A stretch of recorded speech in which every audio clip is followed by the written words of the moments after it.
Le Mali reste mobilisé contre les mouvements djihadistes alors que de nouvelles attaques ont encore endeuillé le pays. C'était lundi dernier avec la mort de 5 civils tués dans l'attaque d'un village dans le centre du pays. Et l'idée de dialoguer avec les djihadistes Yad Agali et Amadou Koufa continue de faire débat. Et oui, il faut dire que c'est une vieille proposition que le gouvernement tente de mettre en œuvre.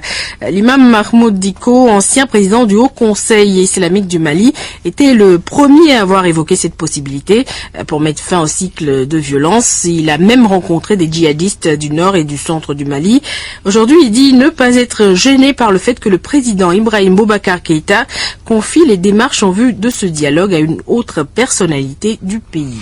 Mahmoud Dicko affirme par ailleurs que la laïcité du Mali n'est pas menacée. Il est interrogé par Fréjus Quenom. Moi, je n'ai aucune influence dans ça, et donc je ne suis pas du tout dire que je suis fier ou pas.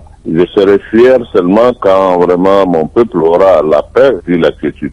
Mais pourquoi est-ce que c'est pas vous qui avez été choisi pour mener ces démarches et que c'est Dioncounda Traoré?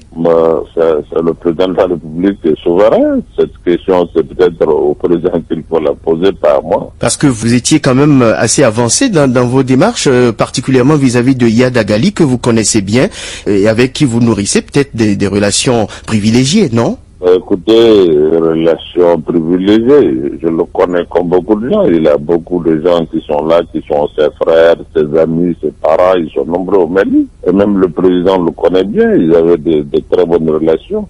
À propos de cette suggestion de dialogue avec les djihadistes, beaucoup de Maliens se demandent si le Mali va perdre sa laïcité. Comment est-ce que vous réagissez? Mais je ne pense pas qu'il faille aller vers une situation où, c'est la laïcité qui est remise en cause ou bien c'est la République. Je ne pense pas. C'est seulement une tentative de voir si on peut trouver une solution. Mais selon vous, Imam Mahmoud Dicko, que revendique Yad Agali, par exemple, concrètement?